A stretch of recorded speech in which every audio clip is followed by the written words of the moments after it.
Time now 10 minutes past 8. There's no sign of the pressure easing on the most powerful man in football, Sepp Blatter, over his comments on racism. And he's scheduled to give an interview to the BBC this morning, so we'll find out a little bit later on what his reaction is to calls for his resignation and the criticism that he's faced. Yes, we've been talking to Alexandra Park under-18s to find out what they think the problem of racism in football. I think he's just from a different era of football, and I always thought that football across the world had a no-tolerance policy to racism.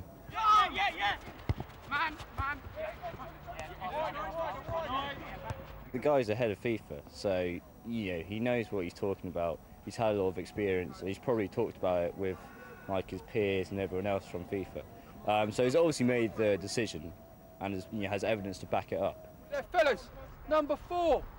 100% disagree with that because it kind of justifies the fact that someone's used a racist term, and if it happens in professional football, it's going to spread to Sunday League, and it affects society in general as well.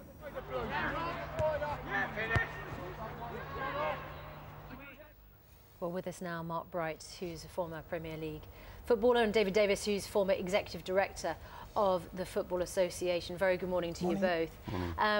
Mark, is that part of the problem, that if the leader gives out one message about what behaviour is acceptable and how you can deal with it, that it then filters all the way down? Well, absolutely. He's at the top of the pyramid, isn't he? He's the FIFA president. So yesterday we were all up in arms, only in this country, I have to say, about what he said, because it appeared to what he said that is, you can say whatever you like to an opponent for 90 minutes on the pitch, shake hands, and everything's okay.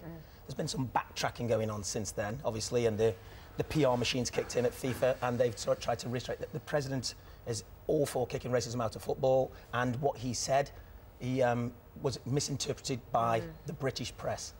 Now, David, some people would possibly like to think that this could be a tipping point of some kind. I mean, there have been lots of incidents in the past. Is it likely to be? I mean, already Mark was showing us that elsewhere across the world, this is not really a big deal at all. It isn't a big deal across the world, and as Mark and I know well, that has been the experience over many, many years. And there is this feeling, oh, it's the English again, the troublemakers of world football. Having said that, I have to say to you that I think this is an opportunity for the leader of European football, Michel Platini, because he can, at this point, people say he's the likeliest successor to Blatter on the assumption that Mr. Blatter ever leaves, but that he is the likely successor. For how much longer are they prepared for world football's governing body to have its image tarnished in this way?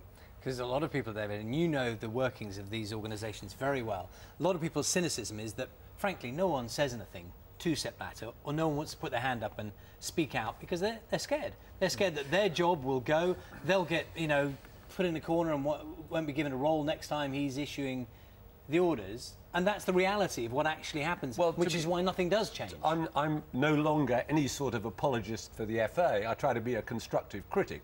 But to be fair to England, we have, right? And England has spoken out. But elsewhere? But FIFA's defence is that it is a democratic organisation. There are 200 or so members, and they each have one vote. And there's no argument with that.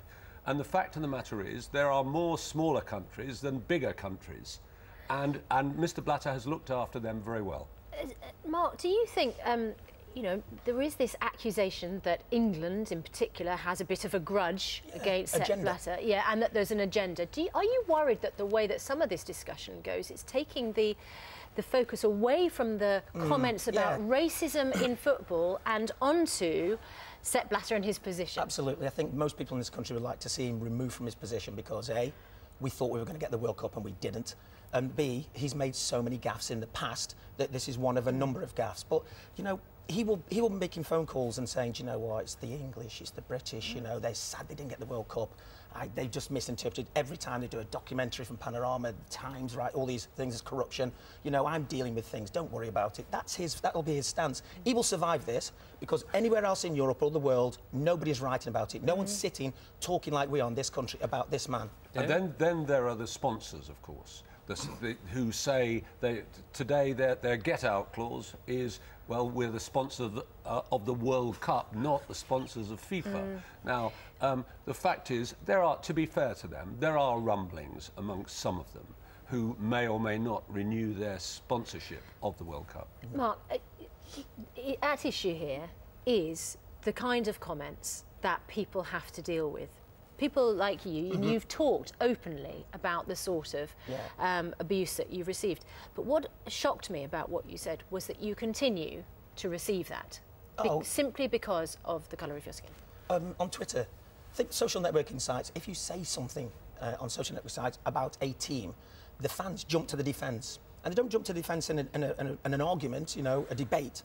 They just use abusive language, and a lot of it's racial. You can look at people like Rio Ferdinand's feed line, Stan Collymores, very racial. These people think they can sit there, wherever they are, and write whatever they want to you, and they're invisible. But you know, it's still out there. But what we're saying is we've made some great strides in this country, kicking racism out of football, on the pitch, in the stands, and we're the world leaders in it. No one else do what we do. And, you know, I think we're trendsetters. We're so far ahead of anyone else in Europe, and this is just seen as, it's just the British. But I said it's a challenge for Platini, Europe's leader, to do something about this. But it's also a challenge for our own people in this country. They should build alliances with the Germans, with the French, with the major nations beyond Europe. I don't think they're bothered, do you? I really don't. Thank you both very much. And as we say, the BBC does have an interview with Sepp Blatter, which will be running later in the day today. So we will clearly find out more about how he's sort of establishing exactly what it is he means. 17 minutes past 8. Still to come.